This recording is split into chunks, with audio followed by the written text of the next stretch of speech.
raconter l'histoire d'un pays qui n'existe plus, mais qui a pourtant changé l'Europe entière. Son nom, la Prusse. Accroche-toi, c'est du lourd. Il était une fois, au bord de la mer Baltique, un petit territoire froid et humide. Au départ, ce n'était rien, juste des chevaliers un peu frileux et des villages dispersés. Mais ces terres allaient devenir le berceau d'un royaume. Au XIIIe siècle, les chevaliers prussiens commencent à s'installer. Et là, gros délire, ils imposent une discipline militaire de malade. Sérieux, même Napoléon aurait flippé. Ces gars-là ne rigolent pas.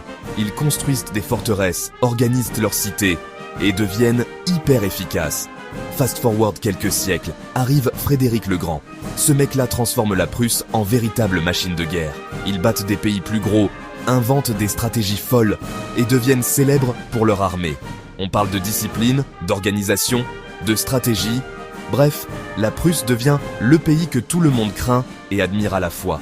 Puis arrive le 19e siècle, et là, c'est le moment où la Prusse passe à la vitesse supérieure. Otto von Bismarck, le cerveau politique du royaume, décide « On va unifier tous les petits États allemands ». Grâce à des guerres stratégiques et des alliances bien choisies, bingo, en 1871, l'Empire allemand est proclamé.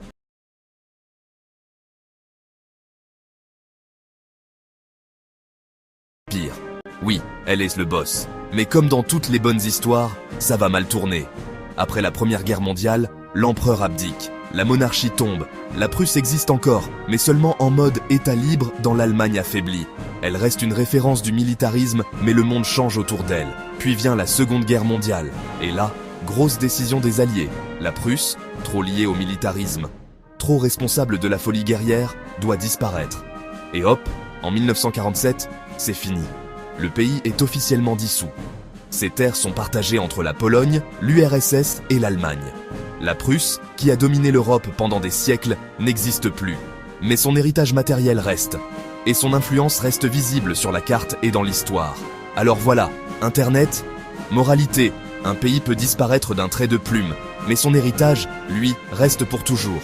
Et la Prusse, même disparue, elle a façonné l'Europe telle que tu la connais aujourd'hui. Dinguerie totale. Un pays peut tomber, mais ses idées persistent. Merci d'avoir regardé. Abonne-toi pour raconter l'histoire d'un pays qui n'existe plus, mais qui a pourtant changé l'Europe entière. Son nom, la Prusse. Accroche-toi, c'est du lourd. Il était une fois, au bord de la mer Baltique, un petit territoire froid et humide. Au début, pire.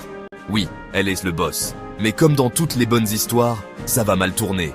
Après la Première Guerre mondiale, l'empereur abdique. La monarchie tombe. La Prusse existe encore, mais seulement en mode État libre dans l'Allemagne affaiblie.